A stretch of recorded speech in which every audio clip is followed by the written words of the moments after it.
On Tuesday, the Supreme Court continued its historic session on the constitutionality of the Affordable Care Act, the landmark health care reform bill signed by President Obama. Conservative judges sharply questioned whether the U.S. government has the power to penalize Americans who have no medical coverage, an issue at the heart of so-called Obamacare.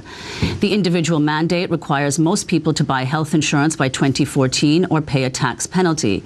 The 9 judges spent about 2 hours questioning attorneys on the controversial individual mandate. Antonin Scalia, in particular, expressed concern that Congress and the federal government would have unlimited powers if the law was upheld.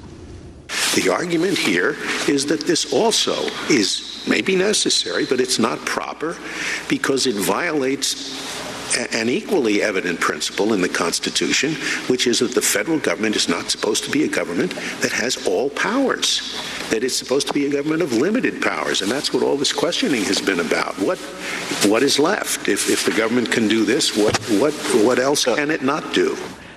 If it's declared unconstitutional, even the individual mandate, we will have a period of chaos in our healthcare system, and it will certainly have a huge impact on the campaigns in the election this November. Well, the Affordable Care Act would bring down the deficit. It would curtail government spending. One of the things that is necessary to control health care spending is to bring more people into coverage. And the Affordable Care Act would do that by expanding Medicaid and to provide subsidies to many millions of others who are not eligible for a public plan.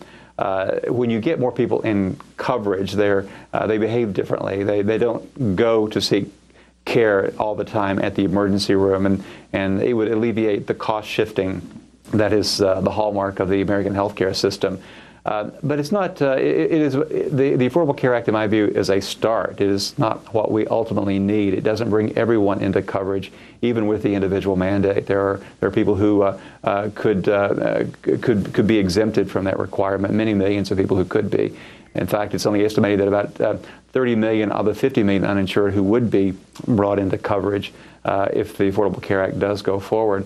We eventually have to get the for-profit insurance companies out of providing coverage, and we need to move toward a system or systems like in the other developed countries that don't permit for-profit companies to run their healthcare systems. And there are states that are looking at single-payer. Vermont, in particular, has already passed a bill that would establish a single-payer system in Vermont. And I think there will be a growing recognition that that is probably the ultimate way to control costs and to bring everybody into coverage.